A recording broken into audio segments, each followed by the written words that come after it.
Welcome to Mallett and Michelle, hosted by me, Michelle Lewis, and Steve Mallett, who's only been wrong once, and that was the only time he was wrong. Today, I'm wrong a lot. I just don't admit when I'm wrong. I read it on my calendar when you're wrong. Oh, you should. And Michelle Lewis, who will power wash until she can't lift her arms. And it usually happens the day I get my nails done. Yeah. If I could power wash like my whole house, inside and out. Inside out, the car, like when the kids were little, I would have done it. I saw a woman on Instagram power washing the inside of her car out, and I was like, oh, you're so stupid. And I was like, God, I bet it's clean. I bet it would be clean. It won't start, but I bet it's clean. Yeah, one time I accidentally power washed. Have you ever run the power wash in your hand? Yeah, that hurts. That hurts. I wanted to thank our listeners. We have all two of you. Yeah, thank you. Yeah, I've been blown away at the response we've gotten from this podcast. I really very humbled. Yeah, people walk up to me that I don't even know and go, "Hey, Speedo Steve." It's like the things that people remember about what we talk about, and we've got an international reach now. We've got people listening all around the world. That has blown my mind. But so we wanted to thank everybody for that. And I wanted to ask that when you listen, if you listen on any of the platforms, Apple Podcasts, Spotify, Stitcher, Google Podcasts, you can follow us and leave a review. And that helps us out a bunch. It makes it so that we show up better in people's searches. So thank you to everybody that's listening. And please follow us and leave a review. And along with the review, Steve, we got our first hate mail. I know. Was that not ridiculous? I thought it was pretty funny. And he doesn't really even listen. It must have been one of the hashtags that you. I think it was. That you did. It was my description of what gaslighting was, and he took offense to how I described what gaslighting was. I won't read the whole thing, but the first part is just really funny, and it just says, "This isn't correct at all. Where did you get this shit from?" This term comes from a play. And basically, he regurgitated almost the exact same thing that I said, yeah. Except for I said that the guy turned the lights down, and he said that he turned the gas down so the lights flickered. Oh, yeah, okay. Details. Yeah. Well, like I said, don't try to see where I cite my work, because I just find it. That's the way my brain works. I find it, and half the shit I make up anyways. And the overall gist of it was we were right on. But this guy's in New Jersey, probably never listened to the podcast. But it was fun to get some kind of response from somebody. Exactly. And I just have to shout out to Spooky T2I. Thanks for listening, mother. Beep. Yeah. When I first read that, the thing that popped into my head was, have you ever thought about how much FU money is to you? Like, how much money would it take for you just instantly showed up in your bank account for you to stop caring what anybody on the planet thought or said to you, thought about you or said to you? It depends on what age I was and what part of my life was. Because I've had $100 in my pocket, and I thought I was rich. I know. When you're 18, somebody give you a $5,000 check, you're like, woo, I'm rich. Yeah. I'm going to retire. Yeah.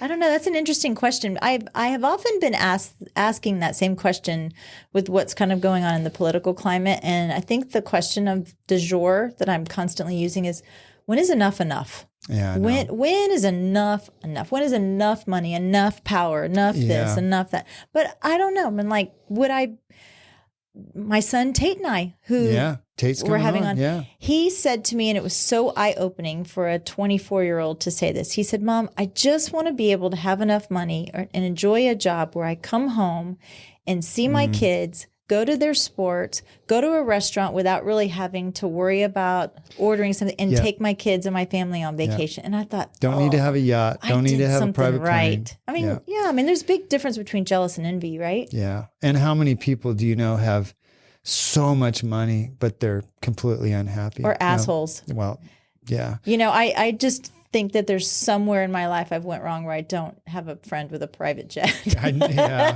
Well, maybe we will from the podcast. Well, that's right. Hey, it's hard for me to put a number on it, but it's a lot more than I have now. It's not today. It's not today's money, but it would be nice to have that, but I don't think I ever Today is not that day. Yeah. So let's play a fun little game. Sure. Would you rather? Oh, okay. I got a couple of questions, and I think you have a couple of questions for me. So I just thought they were funny. I don't know. I don't even know if your questions are going to match the level of humor of my questions. Mine will be as funny as you because you're so weird that way. I pretty much am. So one of the questions I have, would you rather be completely bald or dye your hair platinum blonde? And it has to stay this way forever and ever. Oh, wow. I'd be bald, I think. You'd be bald? I've actually thought about going bald a few times, but I think I have an ugly head. Okay. How about, would you rather drive to Florida with 4 kids under 5 in the back seat or work in a preschool in Portland? Oh, I've already driven to Florida with Disney World. So I've done it. I'm asking, which one would you prefer? I would drive to Florida for sure. That sounds miserable to me. It was, but if you give them enough Benadryl, they sleep the whole way. Did I say that? My kids are adults now, so you can't come after me. Yeah. Would you rather have no teeth or one ear? One ear? Uh-huh. Yeah. That's all you would have? I would have one ear, yeah. I could grow my hair long, I guess. Do a big comb over. Which you can't. So now you're bald and you have one ear. Yeah. Okay. Yeah. Well, okay. How about this? Wear a mask for the rest of your life or a diaper? I wear a diaper. Yeah, because that works. I'm with you. I'm totally. I think they make some of those Depends that are kind of thin. You can't quite tell you have them on. I get rid of the underwear. Just wear a diaper. I'm getting a little older. I hate that stupid mask. I hate it. I hate it. Oh, so speaking of, would you rather know, this is one's deep, would you rather know your date of death or your cause of death? Oh, gosh. If I had to choose, I would say the cause. The cause. I don't want to know exactly the point when I'm going to die. Boy, that would mess you up mentally, wouldn't it? It would. How would you deal with that? I don't know. I often think about how I'm going to kill you, so I don't know. I can tell you. And actually, I can usually tell. It's like, oh, she's thinking about it right now.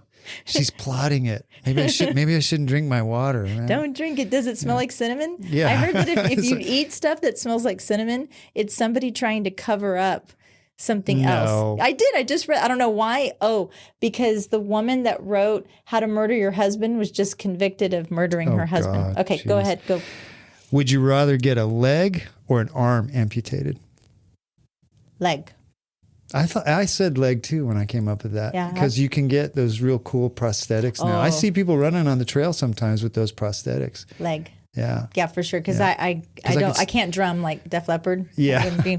I could still swim if I had both arms, but I couldn't, and a prosthetic leg. But speaking of swimming, funny. Would you rather swim with sharks or sleep in a forest full of bears? Swim with sharks. Swim with sharks. Yeah. That's what Tate does all the time. Yeah. The bears thing is, I never used to be afraid of bears, but then Holly's afraid of bears. And she's made me more aware of it. And what was that movie where the guy Leonardo DiCaprio gets mauled by the bear? Revenant? Something like that. Something like that. Yeah, because we have an unusual large number of bear population here in Dripping Springs. Yeah, exactly. Well, when we're going to go do the Mount Hood Timberline Trail in July, and I put out on their Facebook group, do I have to worry about bears? And I got like 47 comments of people making fun of me. Oh, please. I'm surprised I didn't see it. Okay, do you have another one? I think it's your turn. Oh, no, I said swim sharks. That's right. Would you rather work at McDonald's or Sonic? I feel like I already kind of work at McDonald's. You kind of do. You can hear the orders, can't you? Oh, they just got apple pie. Oh, 3 Big Macs. That's a lot of Big Macs. Although I think I would rather work at Sonic. I would too. It's more fun. Even though I know the food is not healthy, it just seems like it's a little bit healthier. I don't know. Yeah. Would you rather be born 100 years ago or 100 years in the future? 100 years ago. Yeah, because you kind of know what's going on there. Yeah, but who the hell wants to? Kind of what's coming. It's a shit storm. It really is. Yeah. So. I mean, I'm not even looking forward to the next few years in some case about some things. But would you rather stage houses all day or do yard work all day? Ooh, that's a hard one. Oh, God, you really hard. Like your yard work, which means you like staging too. I do. I don't know. Maybe staging. Yeah. Maybe staging if I had to choose. That's a talent you have that I don't think you really realized until you started working for me. That you have a good talent for that. Well, thank you. Yeah. I enjoy it. And then when I get bored, I organize other people's pantries Yeah, that's too. right. So I don't know if they like that or if it scares them, but you do it either way. But maybe. This is my last one. I don't have any more. So would you rather not be able to swim or run? Wow, that's a tough one. I love both. I think if I had to give one up, damn, that's a hard one, Michelle. I would probably have to give up swimming. I love them both, but that, getting out in the morning as the sun comes up and people start cooking bacon and you're running through their neighborhood and it's all dark and the city sort of comes alive. I love that. That's my happy place. Well, so in conclusion, you'd rather be bald with one ear, know how you died, swim with the sharks, but now you can't swim and you're in the past. Yes, that's exactly right. And I'm a sonic staging, Florida driving, one-legged, diaper wearing podcaster. So we're having Tate on, your middle son. My middle kiddo. Yeah, who's a rescue swimmer in the Coast Guard. I'm really looking forward to this. It's going to be a great podcast. He when he said he wanted to go in the Coast Guard, he said that pretty early on, and he DEPT, which is delayed entry program. So he's actually been in the military since he was 17. And I have to say, him going through not only boot camp or the A school, it was probably one of the hardest moments as a parent for Todd and I to go through, because it's not like college. It's not like you can just go, visit your kid and go watch a football game or something. I mean, your kid belongs to the United States. That's right. Period. Yeah. And the needs of the Coast Guard is what they always say. But it was really hard. And then, once we really started looking into him, what that really meant, less than 30% of all high school seniors can even qualify to get into the military. Oh, I believe it. But out of those, only 2% exist. But I have something enlist. But 4% of Dripping Springs ISD students enlist. Really? So they are higher. They have a higher national average. They're preparing them better to go into the military than the average school. And I don't know if that's the way it always was. I know that Texas is only number 2 to California for people that are in the military. Mm-hmm. But I think that it's a pretty admirable thing. I also read that nearly 75% will only serve one tour, whichever branch you're in, which is generally 48 to 68 months. Mm. Your dad retired military. 30 years. My brother retired. My other brother was in the Navy. My father was in the Navy. So this is kind of a, I guess, family tradition almost for us. Yeah, I wonder what percentage of kids now join the military versus 40 years ago, 50 years ago, because it seemed like there was a lot more people joined the military and did some stint in the military, even if they didn't make it a career. Like, it seems like it's a very small percentage now that do go in. I think also it was the sign of the times too. It was joining the military was a sign of being patriotic, versus you don't have anything else to do, and you don't necessarily qualify for anything else, or to go to college. Therefore, you're just going to go in the military. I think and that's not the case. Politics that did that. That there's a large group of politicians that have spoken ill of the military probably since Vietnam and made them all out to be a bunch of dumb, gun-hugging, bloodthirsty, whatever you call them, tyrants, I guess. But I think it's a very honorable career path, or at least just to serve. You learn so much. It doesn't even matter. You go in and be a diesel mechanic. That's a skill you can use the rest of your life. In real life skills. And I think what has happened over the last couple of years has actually been a disservice to our military. They've lowered the requirements for the ASVAB, which is the Armed Services Vocational Aptitude Battery test. And this test determines and measures developed abilities and helps predict future academic and occupational success.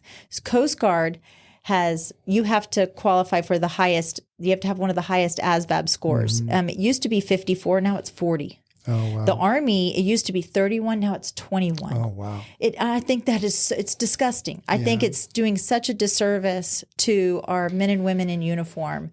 Well, I think they're doing that in reaction to they're not attracting the kids the way that they used to. So they're having to open up to a bigger pool. One of the things I think that's going on in this country in the last 20 or 25 years, I think kind of driven by the education lobby, which is colleges. Look how much it costs now to send your kids to an average college.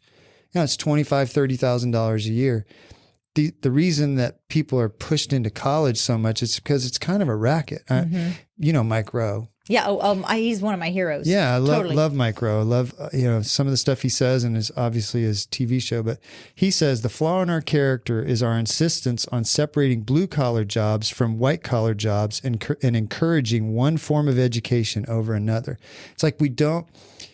And I've been a victim of this myself as a parent. But we think the only way somebody's going to have a path to success in this country is to go to college. 4-year traditional college. That's right. And it's such a scam. It really I'm is. sorry. I'm unless you are becoming a doctor, an engineer, a lawyer. If you're in high school and you're like, this is what I want to do with my life, yes, by all means go to college. But you can make a really good career out of, I looked up, you know what it costs? So you can go to college for 4 years and maybe get out. And depending on your degree, you might make, like, say you get a teaching credential. What's a teacher make? $50,000 a year. Maybe. Yeah. And you could have $100,000 worth of debt. Oh, yeah. Right? You could go to air conditioning, HVAC trade school, and spend anywhere from $1,200 at the highest end. It's $15,000. And the average HVAC technician makes $80,000 a year. I think the argument for it is, though, and I hear what you're saying, and I'm a big proponent of trade schools. I'm a big proponent of going into the military and serving your country. But, as far as teachers, they are the most underpaid, undervalued. I agree with that. But the fact that they are coming out with so much debt and they're making maybe $42,000 a year and they're graduating with $150,000 in debt.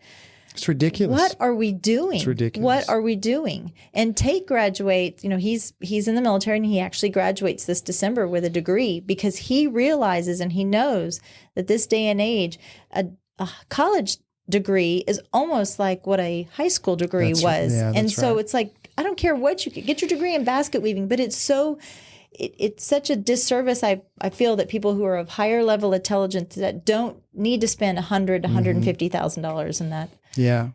That career path. I mean, not everybody's cut out for college, and I'm not saying that in a negative way. I'm saying that some people. I didn't finish college. A lot of people don't know that I didn't finish college. I did some, but I wanted to go start my entrepreneurial career, and I've owned 4 businesses since I dropped out of college. Mm-hmm. But think about in our current economy, like with what we do, we always need these vendors. What's an electrician worth right now in this market? Electricians are so valuable, and you can become an electrician, certified electrician, for anywhere from $5,000 to $12,000. And it's I you think could you have start to be your own like business. An apprentice, and You then do. there's years. Yeah, you but do. There's that's on the job training. You're getting paid. Yes. And you can make really good money. And then at the end of that apprenticeship, what if you want to go start Mallett's electric company? I can go do that. Yeah. I think we've really harmed our kids by telling them the only path, and I think Dripping Springs has realized this too. The schools, because we talked to Cindy and Cindy Reynolds, and she was saying that they're offering a lot of these other programs that are not geared towards college. The automotive program, and I think that what they have, the floral program, they have the health. Yeah, but they're also they run that retail store in the school, so they teach kids about how to run a retail store. So, I think we need a little bit of a shakeup in this country. I think people need to start pushing back. The thought to go to some Ivy League school and come out with $250,000 worth of debt. And let's celebrate those kids at the end of the year that not only decide to go through the college route and applaud those kids that have worked very hard throughout but let's applaud those kids that also have decided to go to the trade schools and or enlist into the military. Let's give as much recognition to those kids as we have the college bound kiddos. Yeah, without a doubt. So I'm really looking forward to talking to Tate. He's a great kid, and we're going to get him in here. He has my heart. That kid, he knows how to push my buttons, and he knows how to. I just love that kid. But anyway, everybody sit tight. We're going to get Tate in here, and we'll be right back.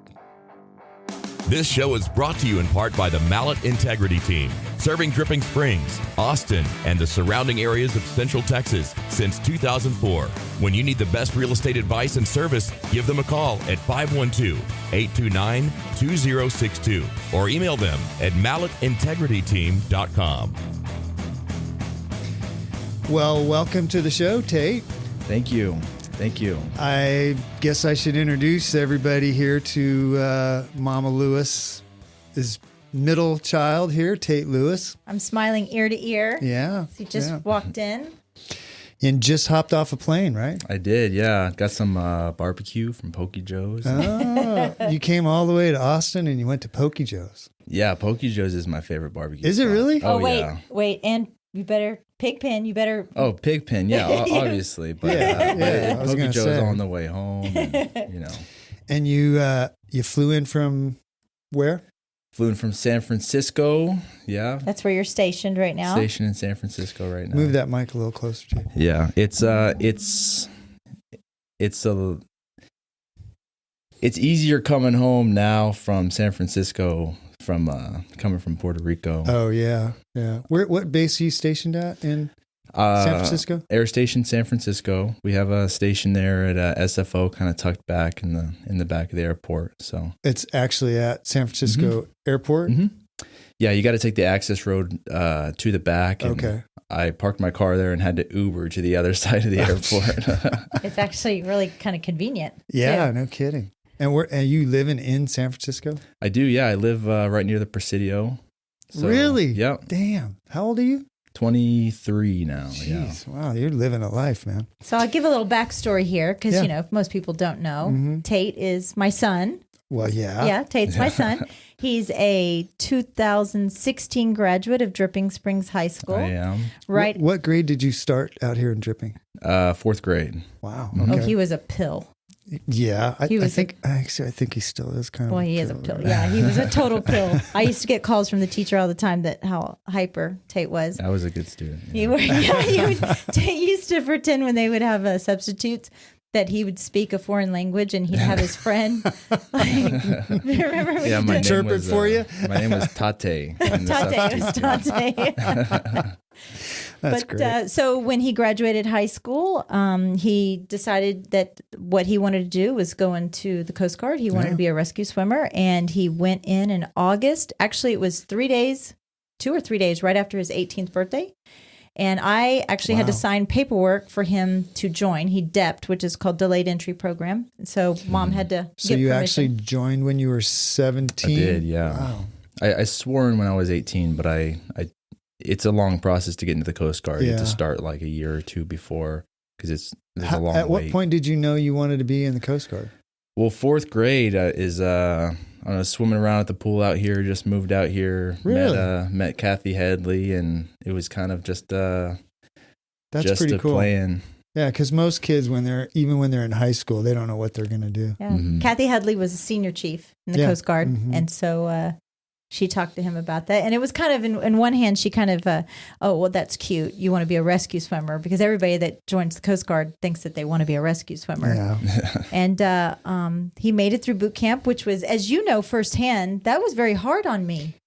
Yeah. It was very hard on me.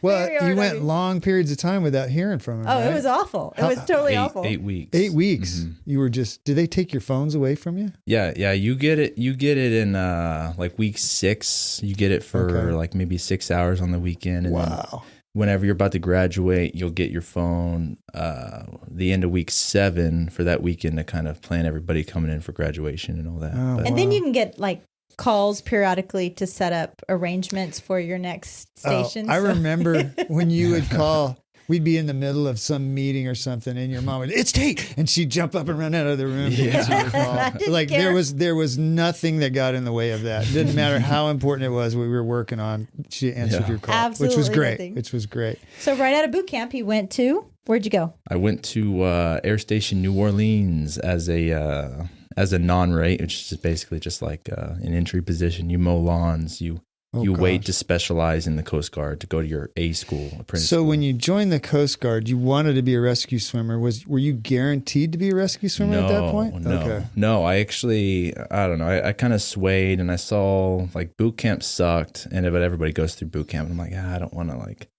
What's a typical day in boot camp like?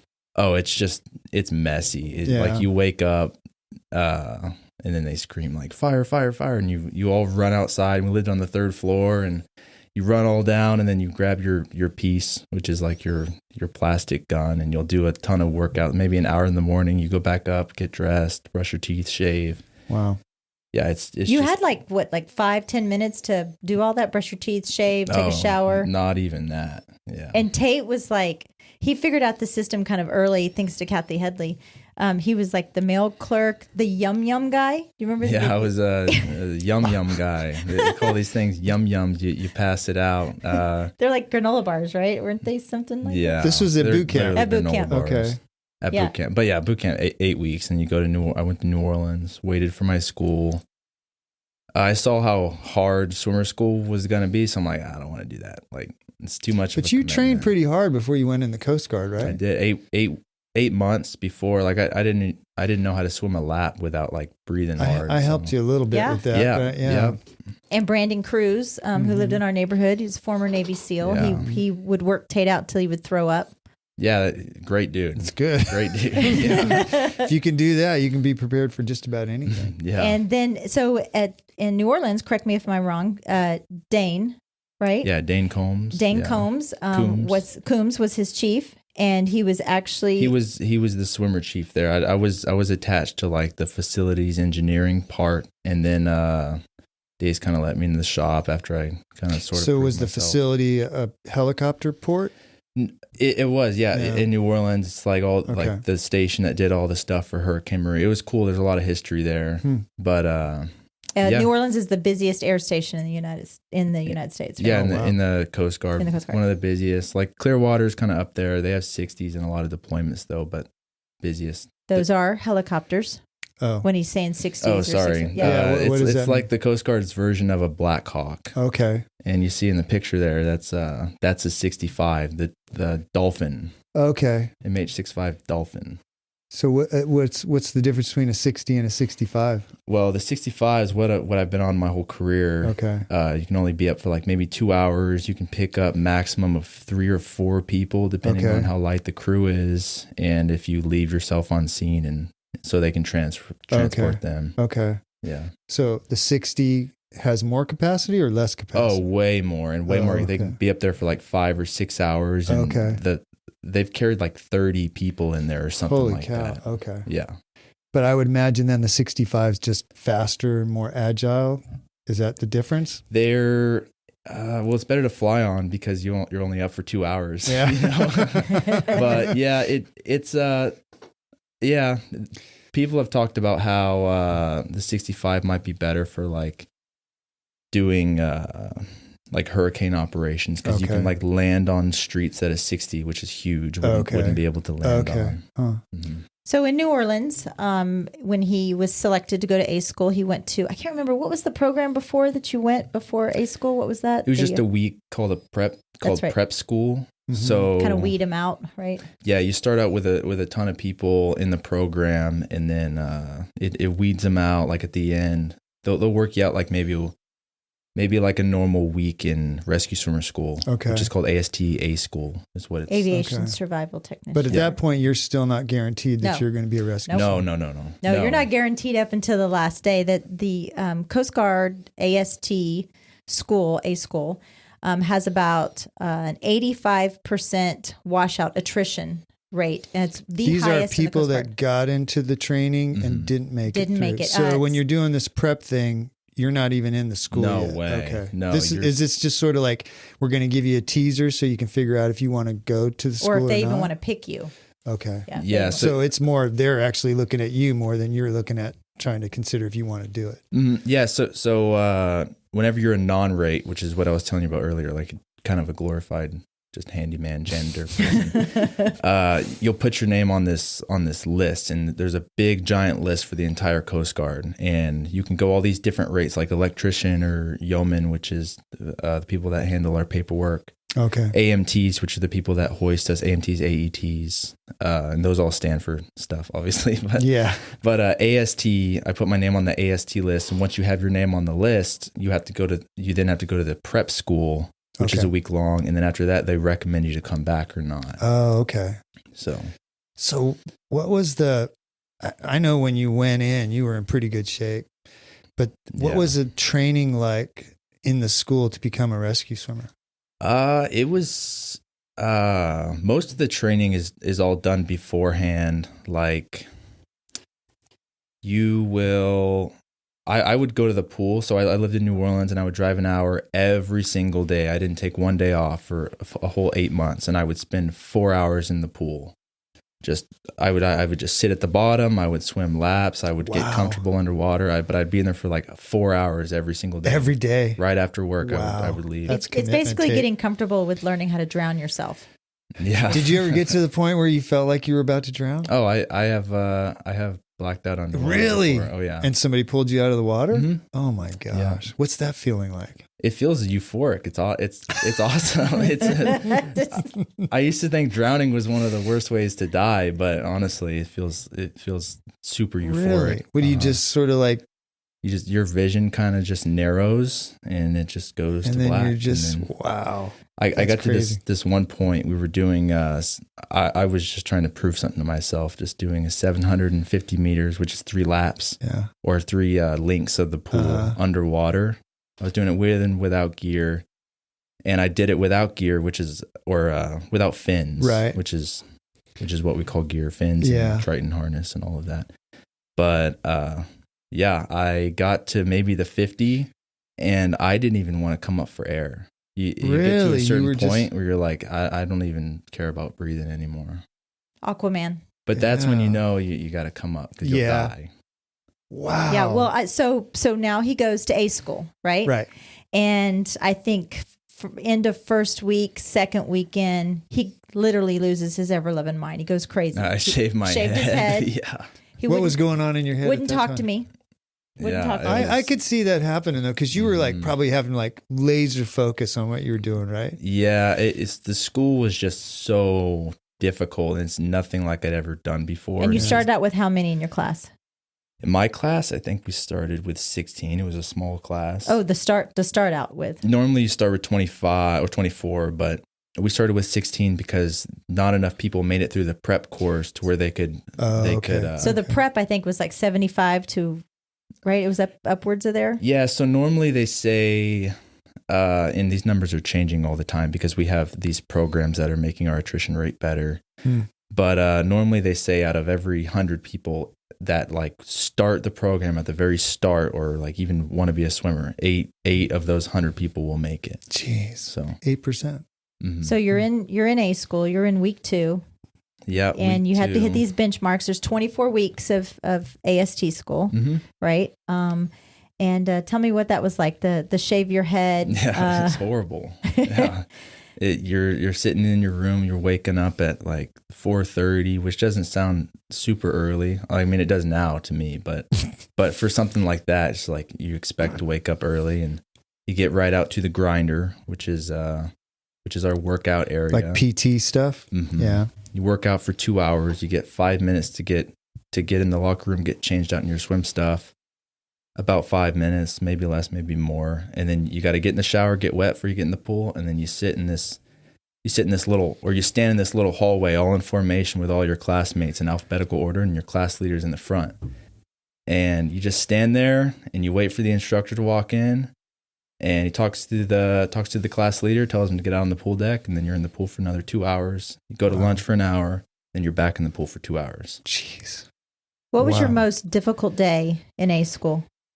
Was it the last test? Well, if you fail a test 3 times, you're done. So probably the most difficult day was week 8. I failed this thing called the basket test twice, and I was losing my mind. losing my, because So if you'd have failed a third time, you were out. You're done. You're done. You either get sent to the boat or you get sent back to week 1. Wow. Yeah, you're done. And I came from an air station, so I'm going to a boat.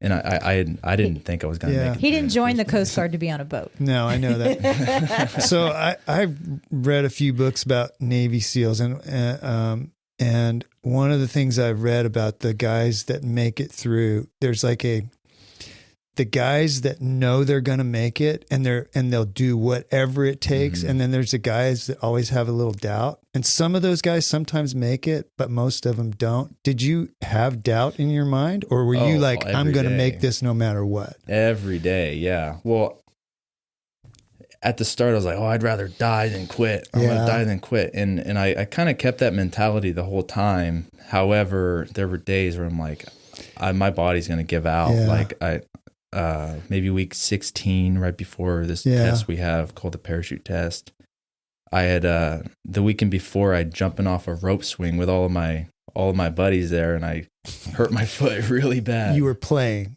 right? You weren't. This wasn't part of your training. This was just This was a weekend we got off, and we wanted to go to the river. And school's out there in Elizabeth City, North Carolina, so you're out there with a great dismal swamp and everything, and we wanted to go play in the water. So I thought I have a picture of it on my phone, but I was going to show Steve the picture of it with his foot.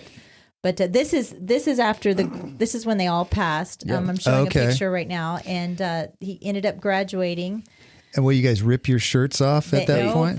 It's a big ceremony. Most of it's kind of a secret ceremony, but everybody knows that once you pass your final multi, they rip your shirts from the back, and once they rip your shirts, you know you've made it. And that's I think that's like week 20 maybe. So this is looks like you had just finished training. Yeah. So it's not like you knew you made it and there was a ceremony. It's like this is the second that you knew you were going to be a rescue swimmer. They ripped all our shirts, and we lined up, and that's pretty cool. There's my buddy Salvador at the very end. Yeah. All these were Mama Lewis's boys. I would send them care packages. I think I sent Sal like a whole case of Kit Kats. Was it Kit Kats? Yeah. Was that Sal? No. That was Manute. Oh, that was right, Manute. That's right. He was in my senior class. And Jimmy Hollingsworth, right here that was Tate's roommate, and he actually has family here in Austin.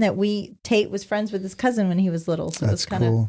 But he's friends still with all of them. That guy's shredded. Yeah. Well, actually, I'm looking, and I don't see much body fat on any of you all right there. You guys are Roberts, all fit. He's in New Orleans now. That's where he's. But no, actually, he's going to fly F-15s down in New Orleans. Oh, wow. Now. That's cool. Yeah. And, my roommate, Jimmy Hollingsworth, on the second to the left, he's an officer now in the Coast Guard. And Sal, on the far left, is actually getting stationed with me in San Francisco now. He's going fishing with him this weekend. He's coming down here and going fishing. I don't know if you know it, Tate, but you are living the dream of most every young man. Every young man dreams of being able to do something like that. Mm-hmm. I mean, when I was your age, I would have killed for that opportunity. That's very cool. At the time, he was the graduating from Dripping Springs High School, and then going right into rescue swimmer school. He was 20 years old, right? Were you 20? Oh, going into swimmer school, I was 19. 19. You were 19. And then when he graduated, at the time, he was the youngest rescue swimmer in the Coast Guard. Oh, I remember that. Yeah. So we, as mom and dad, we were very proud of him, and just brag on this kid all the time. He still pushes my buttons and can get mom, and he'll answer his damn phone every now and then. You know, he's busy, Mom. You know what? Hey, mom's calling. I got a wife now. He's married. Got a dog. Yeah, beautiful Maddie. You guys, your wedding was really cool. That was a great wedding. Yeah, very beautiful. You guys lucky to be able to pull that off with everything that's happened with COVID and everything. So you go through school, you get your shirt ripped off, and now you're a rescue swimmer. Well, now you're an AST. Oh, okay. And then to make rescue swimmer, you have to go through like a 6-month qualification process. So you're not even a rescue swimmer at that point. When they ripped your shirt off, you were just qualified to take the next step to become a rescue 24 swimmer. weeks to go to your first station and then qualify. That's great. It's a big commitment. So then what happens? Well, I went to Puerto Rico right after. Yeah, there's me getting pinned as a AST3, Petty Officer 3rd class. And you go to your very first station. I went to Air Station Borinquen down in Aguadilla, Puerto Rico. Okay. And yeah, so you go through this 2-month process to get your basic air crewman, to get your first pair of wings. And then you go through another 2 or 4 month process, depending on how quick you are. It's like a syllabus to get your rescue swimmer syllabus. But before you do all that, you have to go to EMT school at that point. Oh, okay. That's where he met his beautiful wife in EMT school. Yeah. That was in San Francisco? Mm-hmm. Yeah. Okay. Where? Where did you meet her? Downtown at Chinese New Year. Lucky you. Yeah. I know. So then you go through all that. And so you're in Puerto Rico and you're still not 100% sure you're going to be a rescue swimmer, right? Not 100%, but at like the hard part's over. You just like, don't be an idiot. You get your syllabus done. You get qualified. Keep your nose clean. Mm-hmm. Yeah. There's this running joke. Like if you transfer to a new station straight out of A school, you're not qualified. So everyone's like, are you qualified yet? Are you qualified yet? Are you qualified yet? And you don't even work in the shop. You walk out and work with all the mechs on your syllabus because you got to learn everything about that helicopter. Really? Everything. So you got to know how to rescue people from the water. You got to know everything about the helicopter, and you have to know how to fix the people that you pull out of the water. Yeah. That's a lot of stuff, Tate. So you eventually, obviously, so when you were in Puerto Rico, that's when you actually started doing water rescues? Yeah. Yeah. So it took me a while to get my first case just because of how it is up in Puerto Rico. It's a lot of migrant interdiction, and there's a lot of Coast Guard boat stations out there that are able to make it to them, to the survivors first. The boaties. The boaties. The boaties. There's a little bit of a competition, right? The boaties and the is it swimmers or aviation guys? Boaties and aviation. Yeah, the Airedales and the Airedales. The Airedales and the boaties. That's funny. We have a love-hate relationship. Yeah. It's all fun though.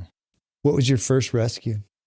First rescue was actually I had one of my friends up there, Justin Geringer.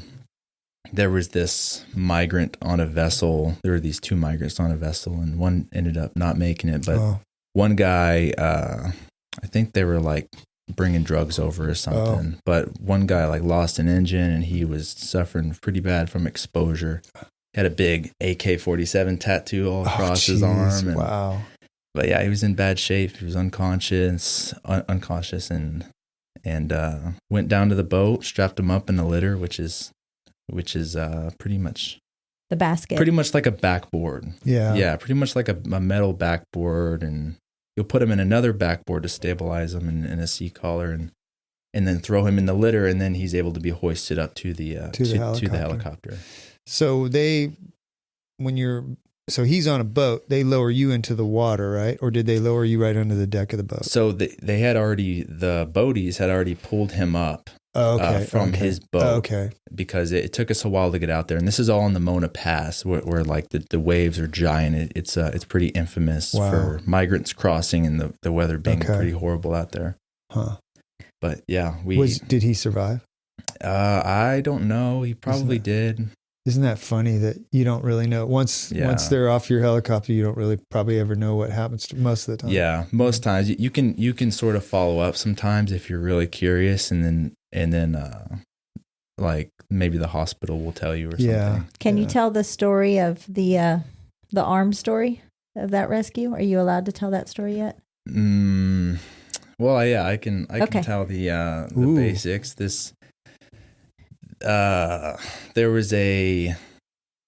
is right before I'm about to leave Puerto Rico. I already got my orders to San Francisco. I've got maybe 20, 30 days before.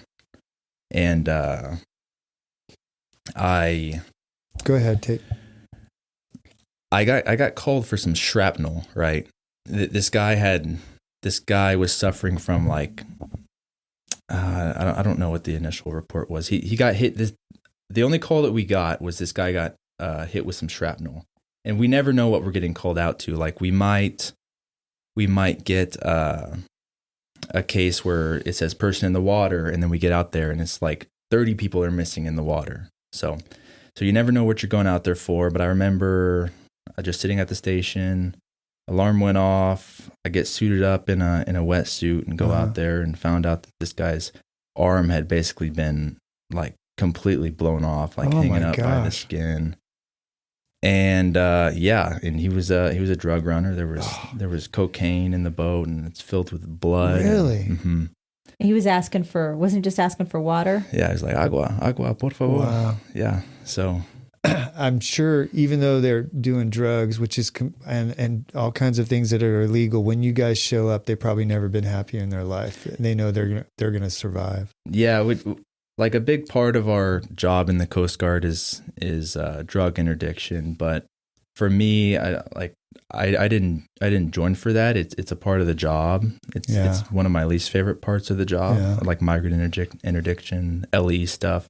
But I just joined to help people. So I don't care where you came from. I don't care what you do. Cool. And that's true with everybody that I work with. What do you think for you, Tate, is the hardest physical challenge that you have to face in your job every day? Hardest physical challenge? I don't know. Like you get jerked a lot in the helicopter because we do train a lot in the water. Like we're going out every day, Monday through Thursday, morning and night. We're going out on flights, and we just get jerked out the water. So our backs hurt, ears are ringing sometimes. You know, it's because it's so loud. And you're 6'3", loud. 6'3", 6'4", right? 6'3". Let's get that mic closer to him. And you are. There you go. You're not a small guy, so sitting in the back of that helicopter. No, and it's vibrating. It's vibrating like crazy all the time, especially this one, the Jayhawk, which is also known as the 60. It's literally like a flying bus. Flying in that thing is awesome. Hoisting in it is kind of weird because the hoist doesn't boom out like it does on the 65. Okay. But yeah, that's like a platform. This is like a mosquito in a sandstorm. Really? Yeah, it gets squirrely up there sometimes. What do you think, as far as, I had you in probably everything I could because you was a hyper kid, always. I mean, there was a picture that I said, I remember the scariest thing that I ever thought of was when he used to be on top of the refrigerator. Now he's jumping out of jumping out of helicopters in the middle of the ocean. Yeah, just like surrounded by sharks. And the sharks are the scary part. But what do you think? What do you think helped you? And before I ask this question, it's actually he hates sharks. So every chance I get him shark things. Anything I had a shark piñata at the rehearsal dinner. What do you think in high school? What activity in high school probably helped you the most to either can do the job you're doing now or to help you get through, was it boot camp or A school? What do you? 100% wrestling. I tell this to everybody. Really? Wrestling. Like if I were to be a swimmer in high school, I wouldn't have. Well, because there were some D1 swimmers that actually did not make it through school. There was a D1 swimmer in my class that quit week 2. Why do you think that is? Just because it's a different kind of swimming, you don't have a nose plug, you're getting attacked in the water by the instructors, and you got to be really comfortable in the water, not just fast. Yeah. So a traditional swimmer body's real long and lean, and you wrestling, you got sort of bulky and muscly, so that prepares you better to be a rescue swimmer. Because you don't really, you have to be a decent swimmer, but you don't have to be setting a record for your 100 free or anything. Even. You just need to get to whoever's in the water. Yeah, I'm not setting any records in the pool, but I'm a strong swimmer along with all my. So you're not Ashton, basically. Ashton could. So tell me. The accuracy, because anybody, when I tell them, my kid's a rescue swimmer, they're like, oh yeah, I love that movie, The Guardian. Oh God. Oh yeah. I can only imagine. Yeah. So it's probably really bad. So the only thing that's probably pretty accurate was it was in Elizabeth City, and we got to see the area. I guess all those cabins are kind of torn down now, right, Tate? But we got to see the poster. But what did that movie? I know it's loosely based off of an incident that happened in Alaska, in Kodiak, Alaska. Yeah, all the cases are real. And there were real instructors in the movie. There were real instructors. Shout out to Master Chief Butch Flythe. Yeah. He's a big member of the rescue swimmer. That's cool. So what did that movie get right? The bar scene? Yeah. Well, yeah, obviously, like sitting in an ice bath isn't correct. You know, they didn't put us in ice and to teach us about hypothermia and stuff. But as far as the intensity of it goes, I mean, it kind of gets it right, you know, and we get made fun of that all the time. It's like, oh, hey, Senior Chief Randall, who was the Kevin guy. Costner. Oh, yeah. Yeah. The Daddy Dutton of the Guardian. Oh, yeah. So those of you that are Yellowstone fans. I've seen that movie, but it's been a long time. I just know that most of the time Hollywood really gets things wrong on stuff like that. Absolutely. Yeah, but they recorded at the facility. Really? And, yeah, if you look at the extras, you can see like the real training. Huh. Yeah. There was a lot of real coasties, and cool. I run the Texas Coasties Facebook page. Yeah. So if we have any former Coast Guardsmen or coasties or family, and they want to join that page, feel free to reach join out to Michelle. Yeah, you have to reach out. So, I got two questions for you. What's your gnarliest rescue? Was it the one the guy had his arm? No. Can you tell us your gnarliest rescue? Yeah. Oh, absolutely. And then, and what worries you the most during your rescues? Okay, I'll start with that second question first. You're just, you're worried just about the well-being of the other person. I mean, whatever situation we get thrown into, we kind of train for it for most situations. Yeah. Some, as far as the EMT, like the medical stuff that we do, it's just the transport. You know, most of us aren't paramedics. We're just trying to get them out of the bad situation, stabilize them, and get them to the hospital. So yeah, we're just worried about their well-being. Nothing as far as waves or anything really concerns. I know one of the things that happens when somebody's panicked in the water is that they can potentially drown their rescuer. Do you obviously get trained for that? Does that him not? in the face. Well, I'm sure that's probably one of the things you have to. But does that worry you that somebody, you getting lowered down to some guy that's 250 pounds, looks like a linebacker? No way. It doesn't bother you? No, I am extremely comfortable in the water, and every swimmer I know is comfortable in the water. You could like, let's say a survivor's panicked, and this is how they taught us originally. It's not exactly like this anymore, but survivors panic. You go underwater, they're going to let go of you because they don't like being underwater. Okay. So, but now we have some great guys on the stand team that are that have implemented most of our escapes and releases. We have releases for everything, and they're putting a lot of jujitsu into our stuff. Okay. Even though we're not like martial arts experts, But some of the moves are probably still the same. Somebody tries to grab your head. Oh, 100%. Yeah. Cross block, cobra grips. They teach us all these grips, just different ways to control a survivor and then hopefully calm them down. But gnarliest rescue I had was in Puerto Rico. The waves were pretty big. Pretty giant, yeah. And you got an accommodation medal for. Yeah, I got a Coast chest Guard candy accommodation. Yeah. So when you say big waves, how big are you talking? 20 feet? 20 feet. Yeah, really. 20 That's feet. Big waves. I can't remember exactly. I think it was about 20 feet out. It was a huge day, and this dude was surfing at this beach called Surfers Beach. Well, he wasn't surfing. He was boogie boarding. They call it sponging. Oh, he was sponging boogie boarding, out there. Yeah. But he was boogie boarding out there, and he'd been out there for like maybe 4 to 6 hours going hardcore that's not it. boogie boarding, and he got caught in some sort of rip tide. Yeah. The current. He got caught in a really strong current, was pushing over to these like cheese grater rocks. Oof.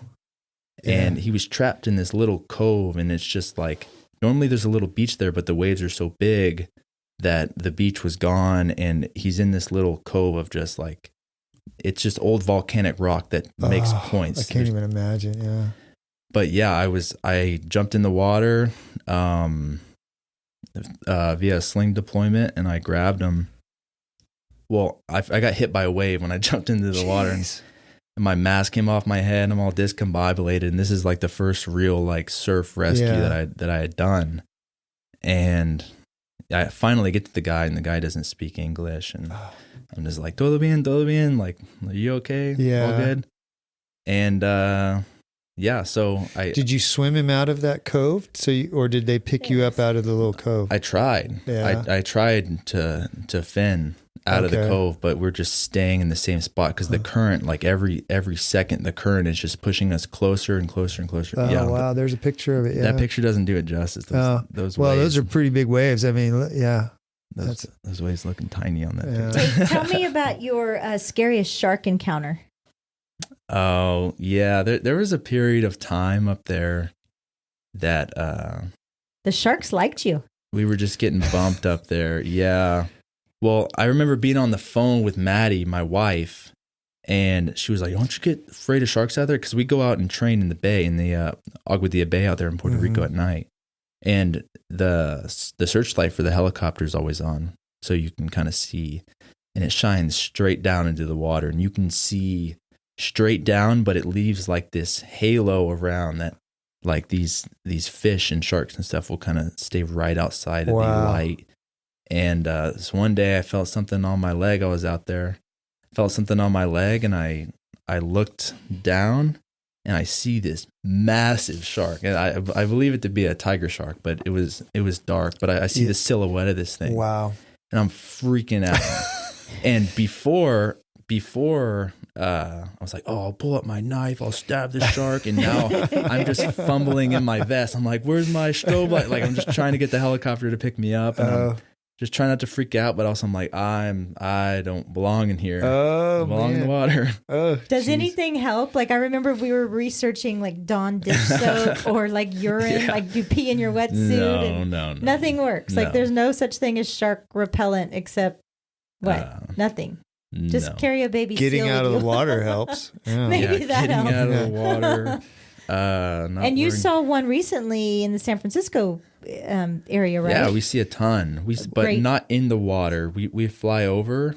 When you're in the water. I haven't seen one because it's super dark. You're not going to see one until they attack you, while you're down in the water. Like, it's super murky. But have you heard of instances where rescue swimmers have been attacked by sharks? Not rescue swimmers, but I have. Well, obviously people have been attacked by sharks. Yeah, like maybe 5 or 6 since I've been up there in San Francisco. I haven't even been up there a year. And there's great whites up there. Yeah, this one swimmer down in, I think it was Corpus. No. It was New Orleans. This one swimmer, rescue swimmer number 1000, Keegan O'Leary, I believe. And he picked up this shark bite victim, off of a fishing vessel, and there's some video of it out there. Is there? Yeah. You mentioned the rescue swimmer number 1000. What is your number, Tate? 959. Really? Yeah. So you know what that means? Well, I was going to say, does that mean there's only ever been 1,000 rescue swimmers ever in the Coast Guard? Damn, you're pretty elite, dude. And so they all go by their numbers. That's their signature. Yeah. Rescue swimmer. And right now, what are we up at? Maybe like 1,030. It's pretty cool, Tate. And you're a graduate of Dripping Springs. High School. And the first stop he usually makes is either Poke Joe's or Whataburger. So now the airport has Whataburger. Do they? I didn't know that. Yeah. He's very excited. He'll probably eat Whataburger in between now and dinner. Oh, I'll have to. On the way home, I will. Yeah, I'm sure he will. So now you're living in San Francisco, stationed in San Francisco. Where do you want to be stationed? Where would you like to go from there? I mean, I'm from Texas, so like California doesn't really like suit me as a person. However, station out there is awesome. Yeah. Our swimmer shop is great. I have no complaints. Honestly, I love it out there. Really? Yeah. So much to do outdoors. But it is. The weather's good most of the time. He's in Tahoe. How much is gas right now? Pushing 7. Damn. No. Yeah, in the city. Damn. Wow. Yeah. People leave you alone with your Texas license plates out there? I had this guy pull up to me the other day, and he was like waving at me to roll down my window when I'm in the city, like driving home on 19th Avenue out there. And he's like, "Hey." I'm like, "What's up, man?" And he's like, "Why the hell did you move here from Texas?" I know most people are going the opposite way. They can't wait to get out of California. I heard this story of U-Haul had to ship back That's true. Some U-Hauls. That's actually, there's been a lot of stories about that. We were talking about Yeah, that. it costs you like $1,000 to rent one in California to move to Texas, and it costs you like $50 to come back the other way if anybody ever does. You're transporting their trucks back. How long do you think you'll stay in the Coast Guard? Well, I'll be in the military for 20 years, but I'm almost done with college now, so I'm trying to be an officer. I'm not trying to be a rescue swimmer for my whole career. It would be great, but it's just promotion. Promotion's hard because it's such a great job, and nobody wants to get out. Yeah. So yeah. What are you studying at school? Neuroscience. What are you going to do with that? Be an officer. Going to get the degree just to be an officer. Yeah, I just wanted something to challenge myself. Yeah. I just wanted another challenge. And pilot, he wants to be a pilot. So, helicopter or airplane? I don't care. C-130s maybe. Well, I was looking at the Air Force, maybe the C-5 or C-17, something big. What am I going to do with all my freaking Coast Guard gear? Damn it, Tate. I'm going to have to switch it out. Unless they give me guaranteed flight school, because I'm not going on any boat. That's what I would. Yeah, I'm jealous because when I was about a little bit younger than you, all I dreamed about was being a fighter pilot. That was like that was the goal for me. And then I took a couple advanced math classes, and I thought I'll never be a pilot. Well, he just finished that cold weather in. Yeah. And you did you do survival school? Arctic survival school, yeah. So being a swimmer, it doesn't just stop with the water. Like we do most of our rescues on land, honestly. Oh yeah. And mostly like medical evacuations and stuff. But they send us to like swift water training, which I just got done with. They'll send you to Arctic survival school, which tell us about that Arctic survival school. So it's with the Air Force. Okay. It's like a part of their survival training if you're stationed in the cold weather. But they just put out solicitations for us rescue swimmers, and we'll pick them up like I did. So I went with a bunch of fighter pilots, F-35 pilots. Oh, wow. And those guys were awesome. Yeah. But it was negative 41. Oh. We slept outside 2 nights. I can't even imagine. What kind of gear did they leave you with? Well, they gave us parkas and like a fat man suit and these things called bunny boots. Oh, yeah. But you got to like take them off and replace your socks every 2 or 3 hours. And because your feet sweat or what? Why your feet will sweat. You won't realize it, and it'll freeze. Oh. Like the moment you walk outside, and I mean, we were outside for 2 days. So at night, you had the parka and the bunny suit and the boots. And did you make? Oh, you had a parachute. Did you make a shelter with a parachute? Is that what you did? Yeah. So the first night, we were with a ton of F-35 people, and I was just with one other swimmer, Brian Gilligan out of Clearwater. He's a cool dude. And we went up to it's called North Pole, Alaska, or Eielson Air Force Base up there, where Bob Ross was stationed. Yeah, he was stationed at the cold weather. Bob Ross. Happy Little Trees, the painter. Oh, no way! Yeah, he was stationed there. Yeah, but yeah, we went up there, and you got to do all of this class work first, so that to stay hydrated and all this other stuff, and things you can eat, things you can't eat, how to trap animals and stuff. So that's cool. But yeah, that was awesome, but it was miserable. Yeah. Did you find stuff to eat? Oh yeah. Yeah. We got a rabbit. Mm-hmm. With a snare?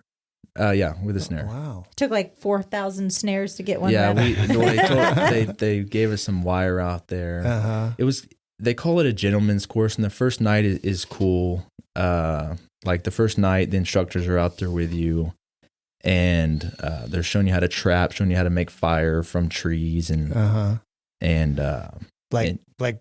they show you how to like make one of those board things, or where you make fire with friction? Well, they show you how to like get all the kindling together and like do the Alaskan split on some logs and stuff. But they give you everything that's in an F-35 kit, like a rescue or a survival kit. Exactly. Okay. Yeah. So you had like waterproof matches and stuff. Okay. But the second night you were alone, but it was too cold for us to be alone. So we were alone, but I was with 2 other guys, who were like kind of spread out from me. Okay. But we shared the same fire because it gets so freaking cold. I was going to say, yeah. He told me when he landed, he said, Mom, this is the coldest I've ever been in my entire life. And I said, You are just at the airport. You haven't even left the airport. Oh my God. I got off the plane.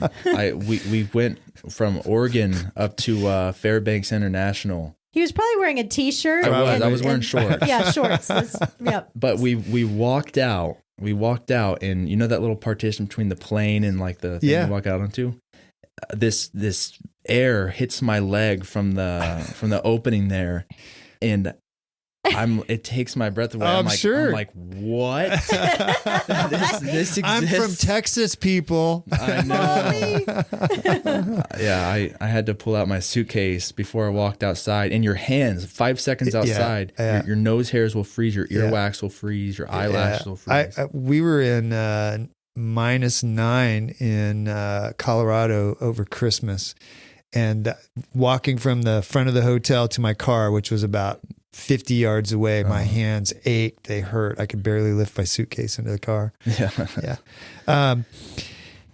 So you don't have kids yet, but eventually one day you're going to have kids. What are you going to tell your kids about joining the military? I wouldn't want them to do it. Really? It seems like it's been great for you. It's worked out great for me, but I've just been blessed, you know. Yeah. I took a lot of chances. And it's great education. I'm going to college for free now.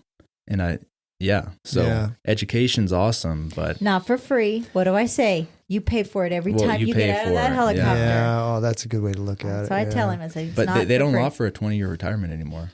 Oh, really? They not at all? No, they switched to this thing called the blended retirement system. Huh. So I wouldn't join. I wouldn't stand for 20 years with that. Huh.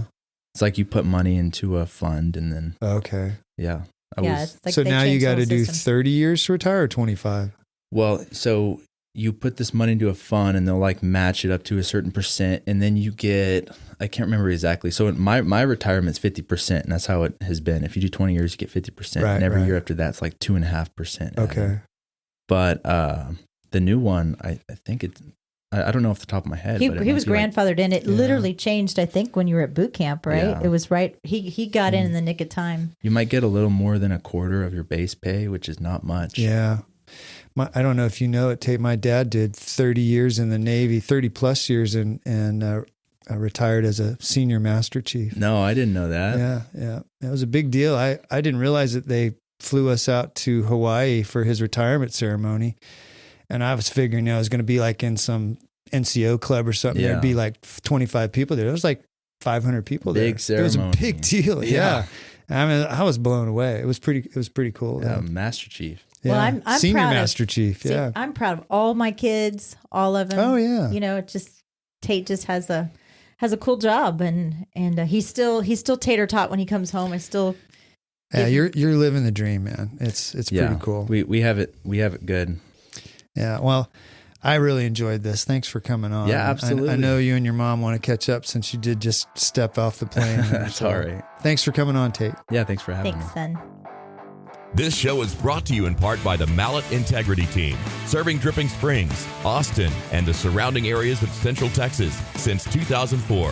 When you need the best real estate advice and service, give them a call at 512-829-2062 or email them at mallettintegrityteam.com. Thanks for listening. If you have comments or feedback, please email us at mallettandmichelle@gmail.com.